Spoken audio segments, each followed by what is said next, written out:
and gentlemen, ಭಾರತದ ಮೊದಲ digital ಜನಗಣತಿ ಎಂಬ ಹೆಗ್ಗಳಿಕೆಯೊಂದಿಗೆ ಆರಂಭವಾದಂತ ಈ ಬಾರಿಯ ಗಣತಿ ಕಾರ್ಯ ತಾಂತ್ರಿಕ ಸಮಸ್ಯೆಗೆ ಸಿಲುಕಿದೆ.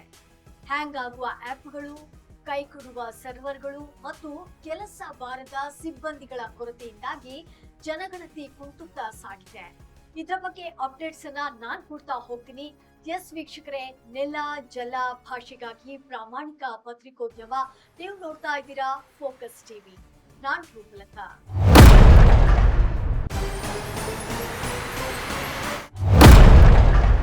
ಕರ್ನಾಟಕವೂ ಸೇರಿದಂತೆ ರಾಷ್ಟ್ರದಾದ್ಯಂತ ನಡೆಯುತ್ತಿರುವಂತಹ ಈ ಬಾರಿಯ ಜನಗಣತಿ ಭಿನ್ನವಾಗಿದೆ. ಯಾಕಂದ್ರೆ ಇದು ಮೊದಲ ಬಾರಿಗೆ ಡಿಜಿಟಲ್ ರೂಪದಲ್ಲಿ ನಡೀತಾ ಇದೆ. ಆದ್ರೆ ಇದೇ ಕಾರಣಕ್ಕೆ ಹಲವಾರು ತಾಂತ್ರಿಕ ಸವಾಲುಗಳು ಎದುರಾಗುತ್ತಿವೆ. ಗಣತಿದಾರರು ಬಳಸುತ್ತಿರುವಂತಹ ಮೊಬೈಲ್ ಅಪ್ಲಿಕೇಶನ್ ಆಗಾಗ ಸರ್ವರ್ ಕ್ರ್ಯಾಶ್ ಆಗ್ತಿದೆ. ಹೆಚ್ಚಿನ ಡಾಟಾವನ್ನ ಅಪ್ಲೋಡ್ ಮಾಡುವಾಗ ಈ ಆಪ್ ಹ್ಯಾಂಗ್ ಆಗ್ತಿರುವುದನ್ನ, ಕೆಲಸದ ವೇಗವನ್ನ ಕಡಿಮೆಗೊಳಿಸಿದೆ.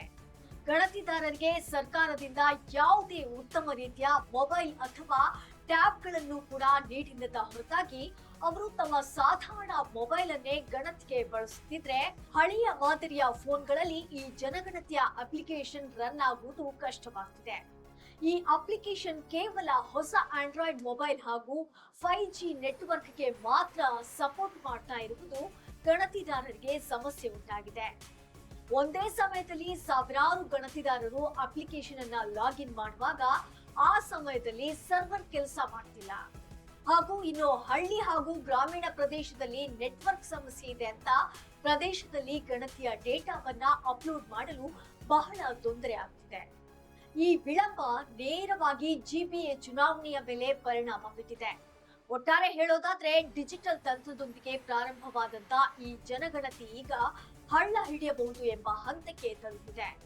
ಕೇವಲ ಆಪ್ಗಳನ್ನು ಬಿಡುಗಡೆ ಮಾಡಿದ್ರೆ ಸಾಲದು, ಗಣತಿದಾರರಿಗೆ ಅದನ್ನ ಬಳಸುವಂತ ತರಬೇತಿಯನ್ನ ಸಹ ನೀಡಬೇಕು.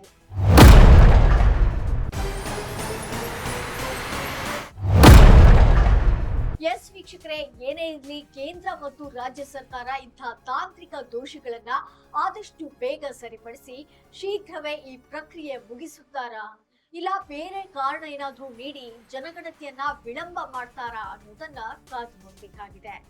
ಇದಾಗಿತ್ತು ಇವತ್ತಿನ ಅಪ್ಡೇಟ್ಸ್. ನೆಲ ಜಲ ಭಾಷೆಗಾಗಿ ನೋಡ್ತಾ ಇರಿ ಫೋಕಸ್ ಟಿವಿ.